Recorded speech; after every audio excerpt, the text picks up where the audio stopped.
یہ ان لوگوں کی شکست کا اعلان ہے کہ ہمارے پاس علمی دلائل تو ختم ہو گئے، ہمارے پلے کوئی شے نہیں رہی ہے، لہٰذا اب ہم نے ایکسٹرا جوڈیشل ایکٹیویٹی پرفارم کر کے اپنے مقاصد کو حاصل کرنا ہے، کیونکہ ہمارے پاس قرآن و سنت کے دلائل ختم ہو چکے ہیں۔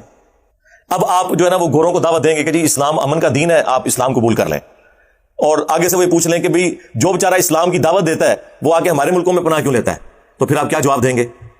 جاوید احمد غامدی صاحب نے کون سا ایسا کام کیا ہے کہ وہ باہر کے ملک میں بیٹھے ہوئے ہیں؟ نہ ان کے انداز کے ساتھ کسی کو ایشو ہے، نہ ان کے ٹاپکس کے ساتھ کسی کو ایشو ہے، لیکن پھر بھی آپ دیکھ لیں انہیں کتنی دھمکیاں ملی، الٹیمیٹلی انہیں باہر جا کے بیٹھنا پڑا۔ تو آپ اس سے اندازہ لگائیں کہ ان کا مسئلہ کچھ اور ہے۔ جہاں کہیں بھی ان کی فکر کے خلاف کوئی مضبوط آواز کھڑی ہونا تو وہ سارے بہانے جو یہ میرے خلاف یوز کرتے ہیں ان میں سے میجارٹی کیسز میں تو غامدی صاحب بالکل پاک و صاف ہیں، لیکن وہ بھی باہر بیٹھے ہوئے۔ اس کا مطلب ہے کہ ان کا مسئلہ کچھ اور ہے، ان کا مسئلہ ان کی اپنی امپائرز ہے۔ اب اس میں جو ہمارے مدارس کے اندر جس قسم کی تعلیمات پڑھائی جاتی ہیں، اللہ ماشاء اللہ اچھے بھی ہیں، لیکن زیادہ تر جذباتیت ہی سکھائی جاتی ہے، اور وہاں پر ظاہر ہے کہ مجھے یہ انڈر ڈسکشن لایا جاتا ہے۔ دنیا میں کوئی مسجد مدرسہ نہیں جہاں مجھے انڈر ڈسکشن نہ لایا جائے۔ ظاہر ہے جب صدیوں کی امپائرز اکھڑ گئی ہوں تو مجھے ہی ڈسکس کرنا چاہیے۔ اب ایون انہوں نے آپس میں بھی ایک دوسرے کو ڈسکس کرنا چھوڑ دیا ہے، مجھے انڈر ڈسکشن لائے ہوئے ہیں۔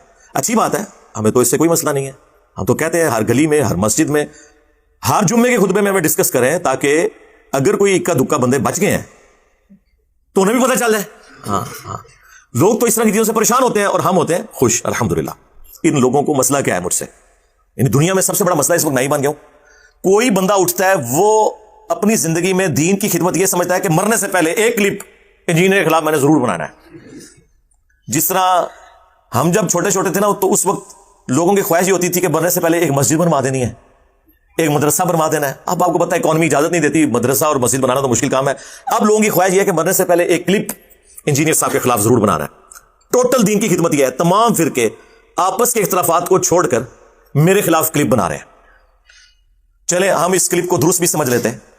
اگر آپ کوئی علمی رد کرتے ہیں، چھوٹی چھوٹی کلپنیاں کاٹتے ہیں اور ان کا مفہوم وہ بیان کرتے ہیں جو وہ بیان کر کے اپنی عوام کو اکسا سکتے ہیں، تو آپ کیا سمجھتے ہیں اس سے میں ڈر جاؤں گا؟ نا نا نا نا چھڑ دو، آلے تک نہیں تو پتہ لگا جتنا منو چونڈی ماری جائے میں اتنی لمحہ پا لیا توڑے پھر کہنو۔ ہاں سیدھی سی بات ہے۔ اور جس طرح ہمارے ایک پولیٹیکل لیڈر کہتے ہیں نا کہ میں نے تو سیدھا جو ہے ہینڈلرز کے بارے میں بات کرنی ہے، تو یہ بھی آپ یاد رکھیں، میرے ساتھ جو پنگا لے گا نا تو میں نے تمہارے بزرگوں کے بارے میں بات کرنی ہے، تمہیں کوئی شاید سمجھتے ہی نہیں ہو، تم لوگوں کی تو اوقات ہی کوئی نہیں ہے، تمہارے چھوٹے ہوئے لوگوں کی کوئی اوقات نہیں ہے۔ میں پڑ کے رکھ چھڑنے پچھو لے کے تک سارے اور پڑ دیتے ہیں، دیکھ لو ہماری عمر کے لوگ کتنے احترام سے ان کا نام لیتے تھے جب ہم چھوٹے چھوٹے تھے، اور آج ہمارے بچے ان کی میمز بنا رہے ہیں۔ ہاں پچھلے 1200 سال میں جتنی عزت اویل کی تھی اس سے زیادہ مٹی ان 12 سالوں میں پلید ہو چکی ہے، اور کس وجہ سے؟ ان کی یہ جو روحانی اولادیں ہیں نا، انہوں نے ان کو بے عزت کروایا، اور the damage has been done۔ اس کا میری زندگی یا میری موت سے کوئی تعلق ہی نہیں ہے، جو کام ڈرنا تھا وہ ڈال گیا ان کے ساتھ۔ اب تو یہ کام پھیلنا ہے انشاءاللہ تعالی۔ ہاں وہ آپ کے سامنے ہے، جائیں لائف سٹوریز سنیں، 200 کے قریب ایپیسوڈز ہونے والے ہیں۔ کون دنیا میں بندہ ہے جو اس طرح لائف سیشن آ کے کر سکتا ہے کہ ہاں جی بتاؤ کتنے لوگ ہیں جنہوں نے میری ویڈیوز دیکھ کے تو اپنے فرقے کو چھوڑا ہے؟ وہ سالوں میں کوئی ایک بندہ چھوڑتا تھا اور 20-20 سال اس کی تقریریں پورے ملک میں ہوتی تھی، میں اہل حدیث کیوں ہوا، ہاں میں دیوبندی کیوں ہوا، میں بریلوی کیوں ہوا، کوئی سالوں میں ایک بندہ۔ اور ادھر روزانہ درجنوں نہیں سینکڑوں لوگ ریورٹ ہو رہے ہیں، کوئی مریخ سے نہیں، انہی میں سے نکل کے۔ ہاں اور وہ لوگ جن کو آپ نے تعارف نیگیٹو کروایا تھا، رائے ونڈ والی جماعت یا باپا جانی والی جماعت ملتان شریف والی، وہ تو گھیر کے بندے لے کے جاتی ہے نا، ہزاروں لے کے جاتی ہے تو بیچ میں سے کوئی 2-4 نکلتے ہیں۔ یہاں سب کو نیگیٹو تعارف ہوتا ہے، اور جس نے تعارف کروایا ہوتا ہے اس کو چھوڑ جاتے ہیں، اور جس کے بارے میں کروایا ہوتا ہے اس کے ساتھ اٹیچ ہو جاتے ہیں۔ مجھے بتائیں یہ سچائی نہیں تو اور کیا ہے؟ اور کیا ہے؟ میں نے کیا ان کے خرچے اٹھائے ہوئے ہیں، یا میرے ساتھ اٹیچ ہو کے تو ان کی بڑی پذیرائی ہونی ہے؟ ماں باپ کو اپنے خلاف کرتے ہیں، رشتہ داروں کو اپنے خلاف کرتے ہیں، مسجد کے مولویوں کو اپنے خلاف کر لیتے ہیں، لیکن راستہ نہیں چھوڑتے۔ الحمدللہ، اللہ کا شکر ہے، یہ سچائی کی طاقت ہے۔ ہم لوگ خود بھی یہی کچھ سیدھی سی بات ہے۔ یعنی مجھے کوئی بتائے گا کہ بریلویت کس چیز کا نام ہے؟ بریلویت 1 لائن ڈیفینیشن یہ ہے کہ ہمارے سوا پلانٹ ارتھ پہ جتنے لوگ ہیں وہ گستاخ رسول ہیں، چاہے وہ امام کعبہ ہو، چاہے مسجد نبوی کا امام ہو، ٹھیک ہے، چاہے کوئی زندہ بزرگ ہو، چاہے مرا ہوا بزرگ ہو، چاہے وہ 1400 سال پرانا کوئی بندہ ہو، ہمارے سوا سب کے سب گستاخ رسول ہیں۔ یہ ان کا ایک مین سلوگن ہے۔ اور یہی ان کا سب سے بڑا ایک سمجھ لیں دکھ ہے، غم ہے، جو قیامت کی صبح تک ان کے ساتھ رہے گا، ان کی قبر تک ان کا پیچھا کرے گا، کہ ہمارے سارے بزرگ کیسے غلط نکل آئے اس سلیبس کی روشنی میں جو سلیبس ہم خود پڑھایا کرتے تھے، لیکن صرف مسئلہ یہ تھا کہ وہ سلیکٹو پڑھایا کرتے تھے، کانٹ چھانٹ کے پڑھایا کرتے تھے، مرضی کی آیات، مرضی کی احادیث اور ان کا مفہوم بھی اپنی مرضی کا بیان کر کے پیش کرتے تھے۔ اگر ہم نے اپنی طرف سے کوئی کتاب لکھی ہوتی، کوئی سلیبس لکھا ہوتا، پھر تو پریشانی کوئی نہیں تھی ان کے لیے۔ پریشانی ان کے لیے یہ ہے کہ کتابیں ہماری، قرآن ہو، بخاری ہو، مسلم ہو، ترجمے ہمارے، علماء ہمارے جنہوں نے اس کے اوپر ایفرٹ پٹ کی ہے، اور باتیں ساری انجینئر صاحب کی نکل رہی ہیں اور ہماری ساری باتیں غلط نکل رہی ہیں۔ یعنی اگر آپ مجھ سے پوچھیں نا تو سوائے اس بات کے کہ اللہ ایک ہے، نبی صلی اللہ علیہ وآلہ وسلم آخری پیغمبر ہے اور قرآن محفوظ ہے، ان تین باتوں کے علاوہ اللہ کے فضل سے تقریباً ساری باتیں سارے فرقوں کی غلط ہیں کسی نہ کسی درجے میں۔ آپ ان کو ڈیپ ڈگ کرنا شروع کرتے تو بس موٹے اسی لوگ ہیں جنہیں صاحب اختلافات، بھائی مجھے بتائیں اتفاق ہے کس بات کے اوپر ہے؟ ساری کی ساری باتیں اختلافی ہیں، تو اختلافات تو ڈسکس ہوں گے، یہ کام تو کسی نے کرنا ہے۔ اور دنیا میں چینج آپ دیکھ رہے ہیں کہ اسی وجہ سے آئی ہے، اللہ کے فضل سے۔ جو صدیوں سے کوششیں ہو رہی تھی اتحاد امت کی، وہ نہیں ہو سکی۔ اس پلیٹ فارم کی برکت سے ایسا اتحاد امت ہوا ہے کہ سارے فرقے، ان کی پبلک اپنے فرقوں اور بزرگوں کو چھوڑ کر نبی الاسلام کے ساتھ اٹیچ ہو گئے، اور جو مخالفین تھے وہ آپس میں اکٹھے ہو گئے، دونوں طرف اتحاد امت ہو گیا۔ ایسا اتحاد امت کبھی تاریخ نے دیکھا تھا؟ کبھی بھی نہیں۔ جو لوگ اتنے شوق سے آتے ہیں، سو کالڈ عاشقان فرقہ، یہ عاشقان فرقہ ہے، اس وقت ان کی تحریریں پڑھیں تو میں پھانسی کے پھندے کو چوم لوں گا۔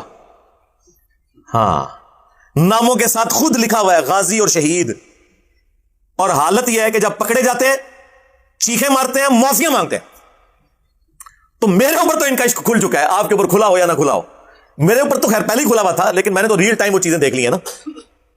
جس طرح پولیٹیکل لیڈرز کی جب تک لیک سامنے نہ آئے تو آپ کو سارے سچے کھرے ایماندار نظر آتے ہیں، اور جب لیکس آتی ہیں اے مفتی صاحب بھی، انجینئر صاحب بے شک پہلے کہتے ہیں کہ یار مدرسوں میں یہ مفتی صاحب یہ کام ڈالتے ہیں، آپ نہیں مانیں گے۔